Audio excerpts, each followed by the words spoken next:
Okay, so we left off last time. Aristotle was in this actually really interesting position, being in the Athenian world, to be sort of the founder of political science, politics as a science. And partly it's just time and place. You know, obviously it's more than that, but I think it is worthwhile just mentioning, like, being in this unique position where you've got all these, like, Athens here, we've got Sparta down here, Corinth, Larissa, all these city-states, they're called, and they're independent, so they have their own governance. There is not, at the time, like of Aristotle's birth, there was not like this like overarching structure. Now, Athens was an empire, and its empire was taken down right around the time of Socrates being put to death. So its reach did extend all throughout this area and beyond. In fact, I think I have, if I go to the next one, yeah, if you look at just the trade routes, it's pretty crazy, because here we have little tiny Athens over here, very small city-state that, you know, Aristotle was living in. So very small, very intimate, has all the structures of all the institutions of government are right there. You can walk around, you can see all the parts, all the aspects of a city. You can walk around in a day, you can know it very thoroughly. But at the same time, the reach of the Athenian Empire through its trade routes was pretty, like, crazy. It's like the whole world at the time, right? Like, look how far it goes. Like, that's nuts, how huge that is. So, yeah, those two things really gave Aristotle a good position to understand not just what was unique or particular to his day and age about politics, but also to begin to understand universal features of all political communities, right? And just another little bit about this. So the rumor is that he was, you know, Alexander the Great's teacher. And if we look at Alexander, this is the area he had inherited here, was this little yellow area here. And this was his empire. So again, just we're talking about like massive knowledge and awareness of the world at large, in addition to having this like highly detailed, intimate knowledge of particular politics and how it operates and how it works. So someone like Aristotle was not, I think, subject to the danger that we face today, which is, I think, like an over generalization, where we don't look at the details of political life and induce from them. Instead, we start with broad, abstract principles, and then we just try to make the world conform to them. Let's cram it in there, and if it doesn't work, we'll blame it on someone else and move on and try another one. That's sort of how I feel like our politics and much of our political science works. It's just this deductive approach from abstract principles that aren't really grounded in anything real. And with Aristotle, you get the deductive, the abstract, the universal, combined with the inductive, the particulars, and the two of them actually come together to really make this possibility of a real political science. And speaking of political science, Aristotle understands science very scientifically. He was always very clear about definitions and categories. In fact, one of the works he wrote was called Categories. It actually sounds super boring. It's fascinating. My husband understands it way better than I do, and I always go to him and I'm like, wait, what was about the categories again? So it's very fascinating, very technical detail. Like, I mean, do you ever stop to think about the fact that there are categories? Just blow your mind one day if you just sit down and think about what it means to recognize something as a class or a group, and that'll blow your mind a little bit if you actually sit down and think about what that means. So the first way he categorized science is the Greek word episteme here. Episteme. And this is, of course, epistemology was our second category. If you think all the way far back to the beginning of the semester and reading Ayn Rand and her talking about what philosophy is, we kind of have those three kinds of questions: the metaphysical questions, questions about the whole of what is real; epistemological questions, questions about how we know; and then questions of value: what is good, what is just, how ought we to act, what is virtue, etc. So theoretical science. He defines theoretical science. What are its objects? So he looks at what is it aim to understand? What does it aim to know? Theoretical science aims things that are not subject to change. So you can think about an example of that, things that are not subject to change. Mathematical laws, for example. Laws of physics. Those kinds of things. The method that it uses is analysis of the principles of causes of things and demonstration based on those principles or causes. Its purpose is knowledge or understanding, and the faculty engaged is, so the part of the part of your human abilities that it engages is the scientific or theoretical portion of the rational part of the soul. So he has that same understanding of the soul as being divided into like reason and desires and thumos. And then he refines that reason has a theoretical part within it. So he's subdividing the rational part of the soul. So examples of this would be math and physics, like I said, also biology, psychology, metaphysics, theology. Then there's another kind of science, what is called practical science. So then how is it different? Well, the objects are different. The things we look at are the things that are acted upon or done by man. So they're different because they're dependent on what we will. They're dependent upon volition. So we're looking at objects, things that are dependent on what human beings will, which means they change. Because our wills can change over time. We can do different stuff.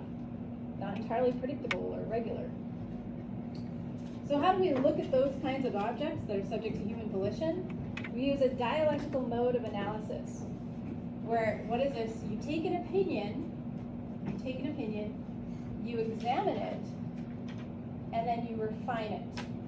And then in that process of taking opinions, looking at them, clarifying and refining, you clarify the phenomena of human action.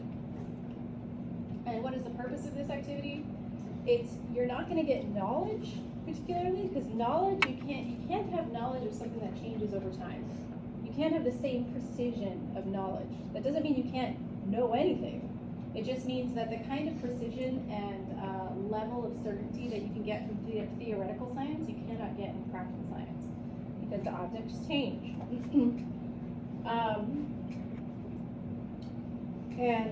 But what you do get is betterment of action. You can think more like prudence. You can act in ways that are better going to get good outcomes, desirable outcomes, outcomes that you want. You know what those outcomes look like, and be able to better direct your actions towards achieving those outcomes.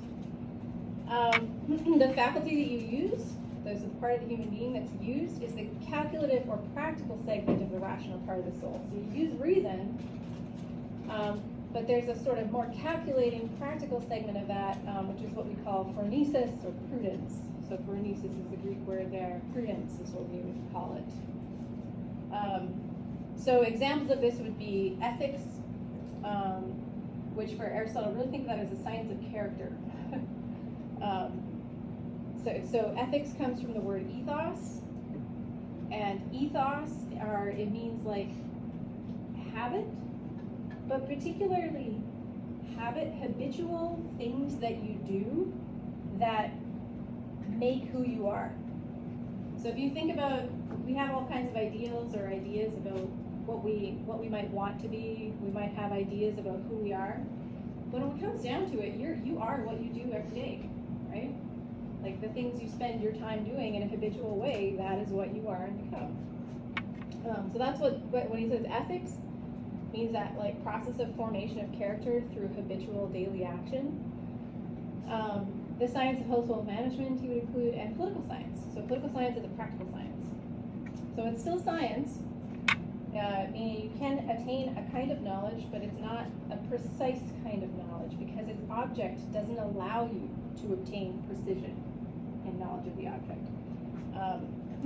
So it's a difference of degree of precision.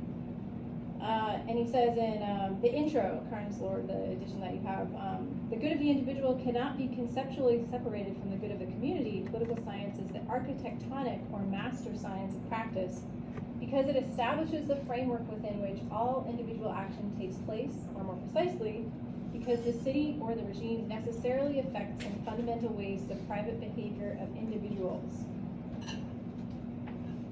And we'll get to that when we talk about the first. I'll expand on that when we discuss the first passage of book 1 momentarily. And then Aristotle also allows for a third kind of science, which is an art. It's like a technical kind of knowledge, so the art of making violins, the art of building a bridge, engineering, that kind of thing, practical or productive. Sciences are arts.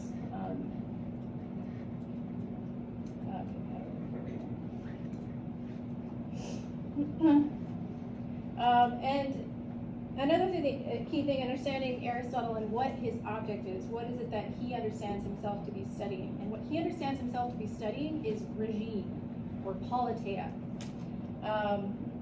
Politeia, the one place where it would resonate is, think of like the American Constitution, right? Like we looked at the Constitution, we read the Constitution.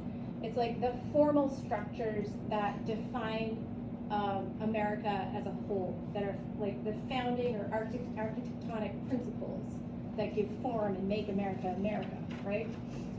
Sort of founding principles outlined in the Constitution. And politeia does include that. Politeia, remember, constitutions don't have to be written. They can be unwritten constitutions. You can have formal rules that aren't necessarily written down, and it's still a constitution, it's still a regime. But the thing that it is really different in that, our definition of regime from how Aristotle would have understood regime, is that it also includes like the ruling group of people who form the tastes, habits, and ethos of the citizens within that community. So it has that also like formative, habitual characteristics that specifically come from like a smaller group of people who are actually engaged in ruling, whether it's representatives in a representative government or whether it's the aristocratic class, whatever class it is, but that they shape, because the people imitate them, and they shape the look, the characteristics, the habits of the regime, the ethos. So it's not, he's not looking, when he's looking at regime or politeia, this isn't going to be like, you know, the equivalent of an analysis of the US Constitution. Like he's not looking at the Constitution of Athens and just analyzing it. He's not looking at just trade or just finance or just defense or just foreign policy. He's interested in constitutional law, but as a political phenomenon that is comprehended in regime, not just actual written laws. So of course the US Constitution has laws in it, right? Like it's constitutional law. He's looking at that plus. So he's looking at the legal and customary institutions and practices that define a city's political constitution or regime. Not law, but regime is the fundamental political phenomenon. So if you want to, for his mode, if you want to understand politics, laws are actually secondary. The primary category is regime, understood as politeia. And the primary requirement of a practical science of politics is a knowledge of the varieties of regimes and of the things that create, support, preserve, and destroy them. Look at this. Knowledge of the variety of regimes. Okay? This is what he's doing. He's not just looking at Athens in detail, he's also comparing and contrasting. So a good way to summarize sort of Aristotle's approach, like how Aristotle thinks, is that he wants to categorize things. So he wants to find out, how are these things similar? What characteristics do they share? How do they belong to the same class of things? So how are they, what do all things that we call political share in common? And then what he's going to do is he's going to start to separate things out and distinguish them. Well, how are the things that we call political different from each other?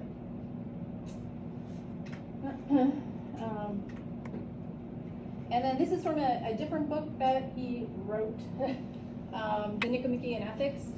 And he says, now our predecessors have left the subject of legislation unexamined. It is perhaps best, therefore, that we ourselves should investigate it. And the question of the regime generally, in order to complete as best we can our philosophy of human things. So again, that idea of there's a human wisdom we're searching for here, echoing back to Socrates, who was, remember, Plato was Aristotle's teacher, and Socrates was Plato's teacher, so the third generation back. We see that echo resounding down to Aristotle, looking at the human things, looking at human opinions. But there's something that we want to complete in that investigation. First, then, if anything's been said well in any particular part of the subject by earlier thinkers, let us try to review it. Then, in the light of our collection of regimes, let us study what sorts of things preserve and destroy cities, and what preserve or destroy particular types of regimes, and through what causes some are well governed and others are not. You can also see, like, begin to pick out sort of similarities and differences from Machiavelli here. So that's actually what I was about to ask. Yes. It seems very Machiavellian. What's the difference between Aristotle and Machiavelli? Yes, so that's the second part he gets to when he first said, let's study what sort of things preserve and destroy, right? Like, this is acquire and maintain, what kind of things maintain, right? Machiavelli was always talking about how do you maintain a state. It means how do you preserve it? How do you keep it from being destroyed? How can you destroy other states if that's going to help best preserve your state, etc. And then he says, and through what causes some are well governed and others not. So that idea of well governed, remember well, how does Machiavelli define what is a well governed city? Defines it in terms of its preservation, right? For Aristotle, it being well governed isn't identical to its preservation. So for Machiavelli, those two things are basically the same thing. It's preservation and being well governed. Well, if it's well governed, it means it lasts. It's preserving itself. For Aristotle, there seems to be something more, something in addition that something needs to be in order to be well governed. For after these things have been investigated, we will better grasp what sort of regime is best. And this is the question that Machiavelli very conspicuously does not answer, does not raise. And how each type of regime is ordered and what laws and customs each uses. So the question of the best regime.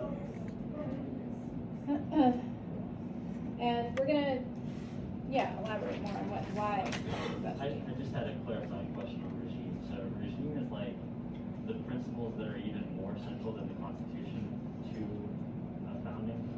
Yes, the principles and also the ethos or the character of the regime itself. Yeah. Okay, so two main questions are guiding him then in the politics. He wants to know what is politics. So what are these things that we call political? What is that? And then, in addition to that, not just what is politics, what is the best political community? And the method that he's going to use, this examining and refining of opinions, this dialectical mode of analysis, is going to clarify the phenomena of human action.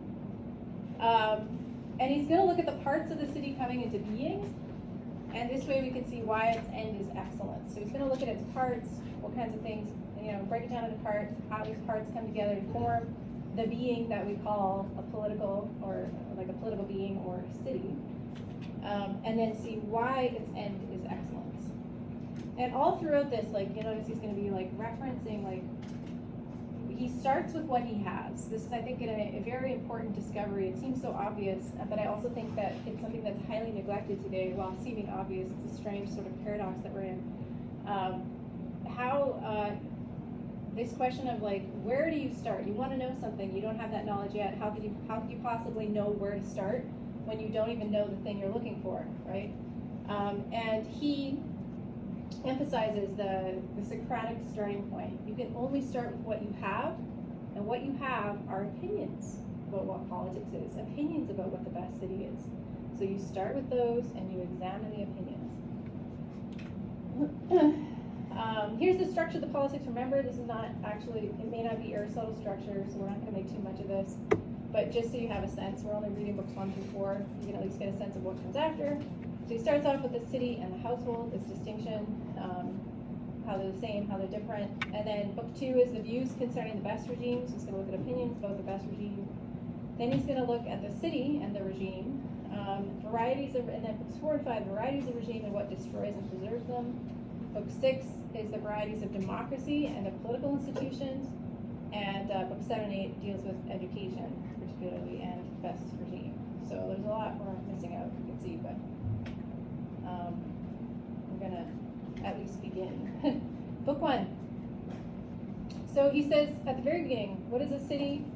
A city is first of all, like a partnership, right? Every city, there's a community, and a community is where defined as, it's identifiable as a community because everyone in that community shares something in common. Otherwise, it would just be like a random collection of individuals with nothing identifiable to hold them together. So what is this shared thing that is held in common? It says it's a goal. We have some sort of goal that we share in common. Because without a shared goal, we couldn't do anything. There could be no, and politics being about partly action, right? Politics is about material things, requires action to collect and distribute them and to hold them and all the things that go along with governing. You could never cooperate without a shared goal. And the goal is something that is thought to be good. We don't know what that goal is yet, but it's something that we can think, that we must think of as good.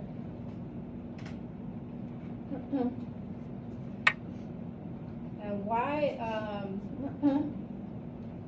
do we have this shared goal? Why is this thing identified by Aristotle as some good that is held in common, a common good, if you will?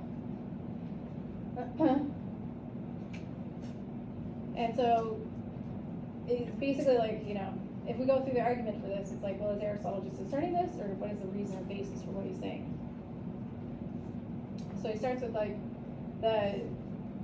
we're extending a little bit first before we go to the roots of the argument for this. The common good, the highest sense of that is human excellence. The highest good of all. The highest good of all is human excellence. And he thinks this is connected to the common good and that this is the end of politics. So when politics shares at a goal that's considered to be good, ultimately this goal is human excellence. Now, why would this be the end of politics? So he starts by talking about, he's like, okay, let's break it down into parts. Let's start with the household. And then we move to the village and then to the city. So even before the household is the individual. But the individual, being human, seems to be obviously in need of others to survive.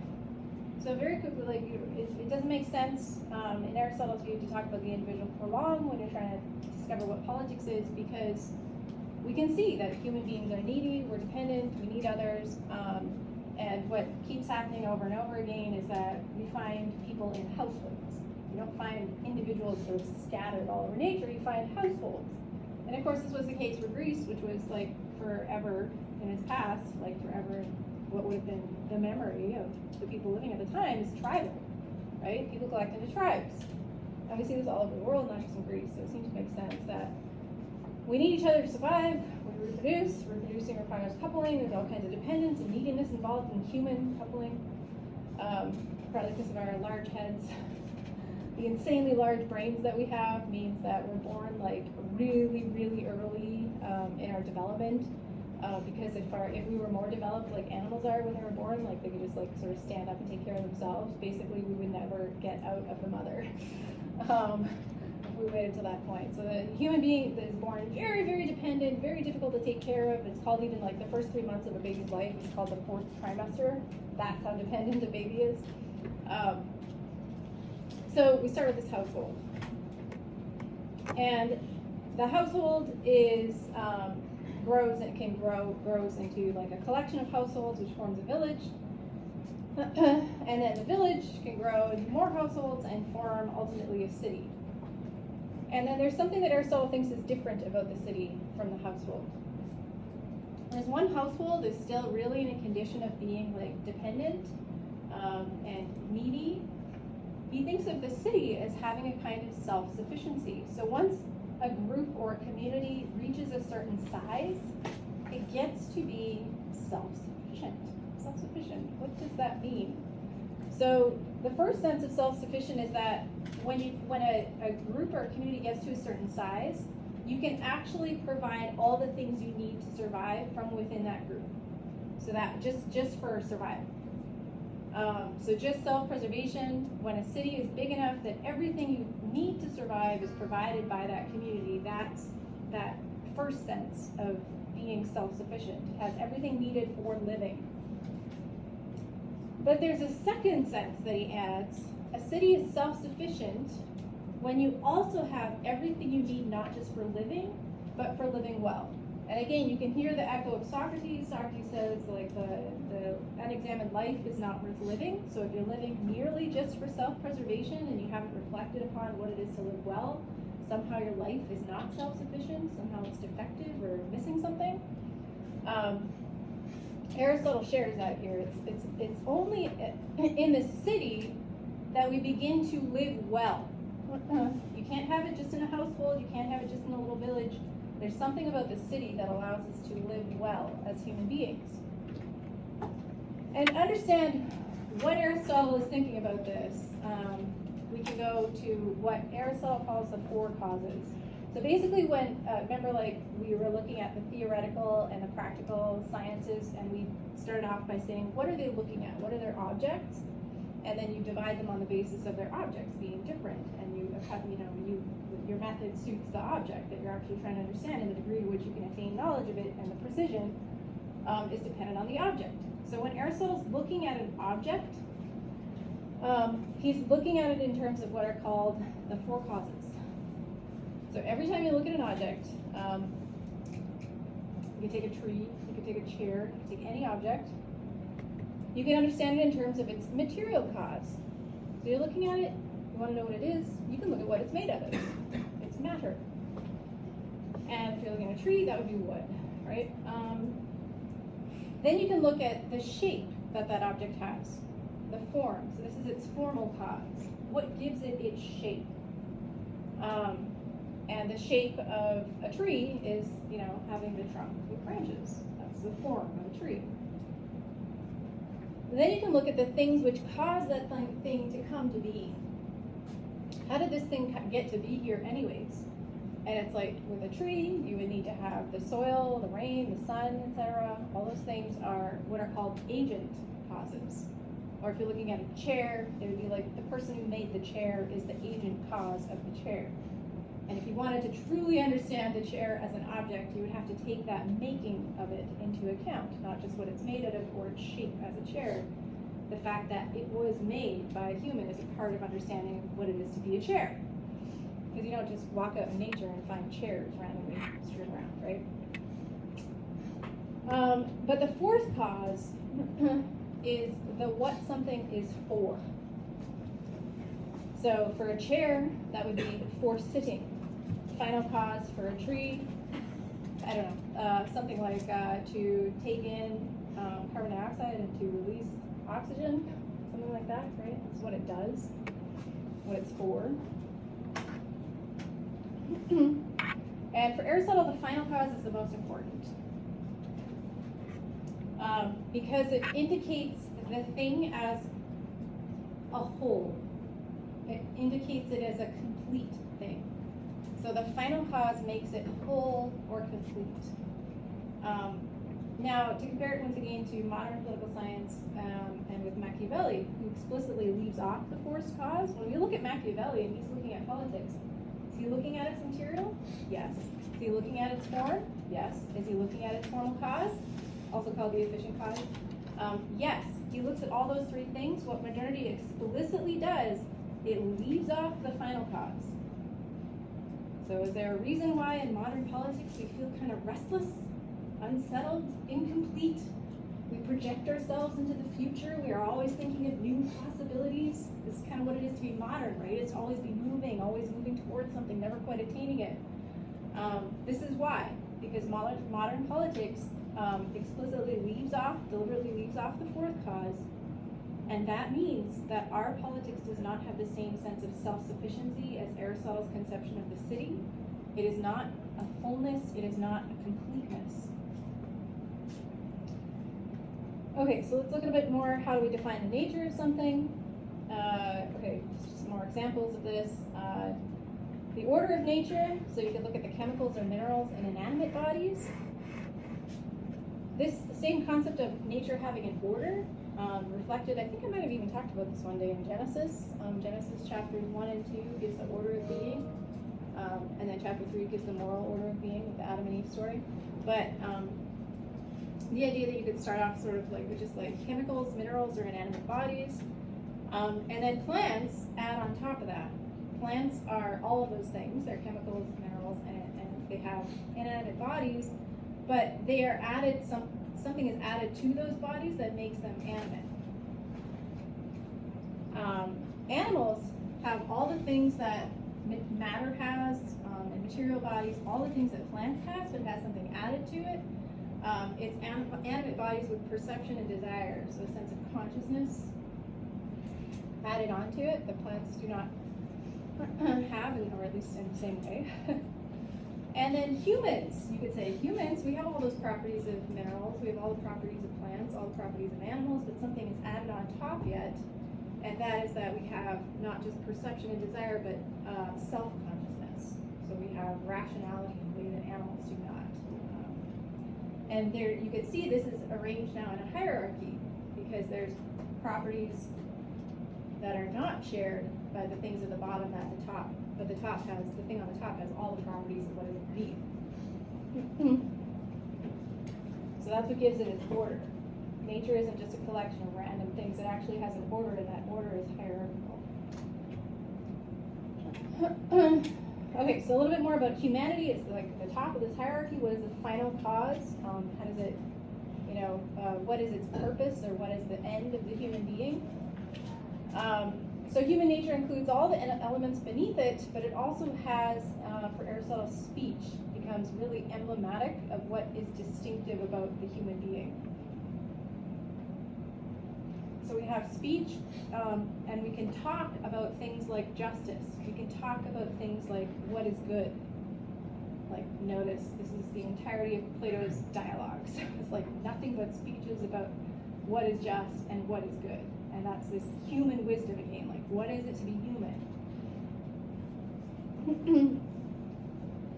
Now, the end of human nature would be excellence. What is the most excellent expression of this thing? And that for the Greeks is what the word virtue really means. It's this excellence. So what is the pinnacle? If human beings are at the top, sort of what's at the top of the top? Like, how do we get to be the most excellent human being possible? And that's to be complete as a human. So all those elements that we share with the other beings, we would have those things to completeness. So you'd have an excellent body. You would have like excellent material, right? You have an excellent form, excellent shape. You have excellent perception abilities. You have excellent desires, feelings. But also you would have excellence in speech and your capacity to reason. So that's how he's thinking about aiming at a good. It's what is the object that is doing the aiming? Well, that's a human being. It's a human being not considered individually, but in a community, because our faculty, what we are, is defined by speaking and reasoning, which you need another person to speak and reason with. You don't do that alone. You don't speak alone. Speech is to somebody.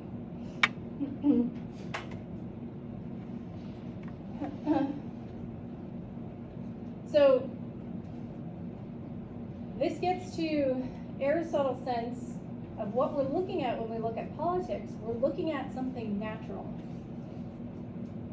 which is interesting because obviously the city is made by humans, right? So the city is artificial, right? Because it's man-made, which is kind of by definition not natural. But when he looks at the city, he sees that the thing making up the city, the individuals that comprise it and what they are, it's natural for them to organize into political communities. So the man by nature is a political animal, political being. And man by nature is political. That is the famous quote from Aristotle on the political science aspects of things. Man by nature is political. So the city is necessary for life, but not just necessary for life, not just necessary for self-preservation. It's necessary for the development of our reason. Why? Because only in a city of a certain size would you be able to find enough opinions about justice and the good to reason through them and figure out what is actually just and good. A household, you don't get enough opinions to think about. little tiny village, it's too cloistered. There's too much homogeny. It's too much homogeneity. It's too isolated in a way from diversity. Not enough diversity in a village. But in a city, you get a city of a sufficient degree that has sufficient diversity. That's where you could truly become an excellent human being, because you have other people you could talk to and reason with about what is just and what is actually good. So, and we have this impulse to be in political communities by nature. It's not something imposed. It's not something that we have to sort of force ourselves to do. The city is natural. So we are the political animal. We are the animal who cooperates with others to achieve the excellent life, and we debate about what this way of life is and how to achieve it. And this is needed to achieve our final cause, which is virtue.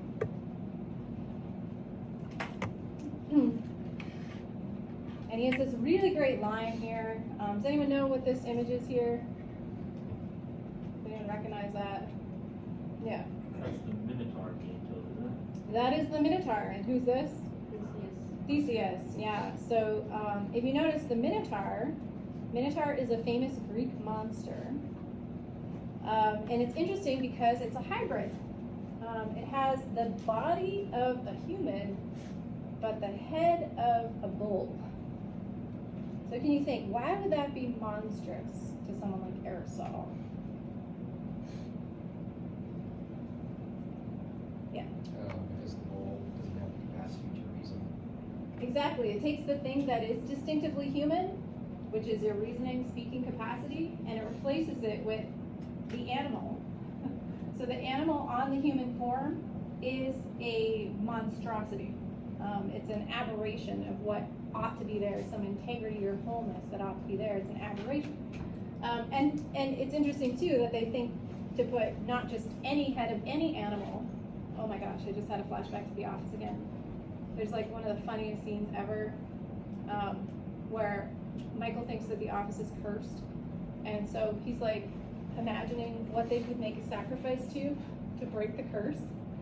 And he's like what about like a muskrat with the head of an eagle and the tail of a beaver or something like that. Like he just goes on and on. It's hilarious. So they didn't put like any old head, they put a bull. And what is like the bull, if you think of all animals, what is the bull known for? Well, being bullheaded, like completely lacking in reason. I don't know if any of you grew up on farms, but I spent half of my childhood on a farm basically, and I can attest that yes, of all the farmyard animals, bulls have the least reason of all. they are just infuriating. Like I remember like this bull would always escape, and then like you try to drive him back to the pen. I remember one time this stupid bull jumps over the shingle maker, which is this gigantic saw blade, and it gets its leg caught between the saw blade and the guard, and it's just in there. And I remember like looking at the bone as like a 7-year-old, like watching the bone through the flesh of this bull that's just caught in this like flailing, it was a shingle cutter. But yes, bulls are indeed bullheaded. So what he says about the being alone and not being in a political community, it's like being a beast or a god. And in fact, we're worse than beasts because we use our reason to get the kinds of things beasts want, but we do it in a way that's like way more extreme and excessive and perverted than an animal ever would do. So become beastly. And I'll leave off there. We're going to talk about the labyrinth and the Minotaur next time. We'll start off there. All right, well, I will see you virtually on Monday. And I hope you have a good weekend in the meantime.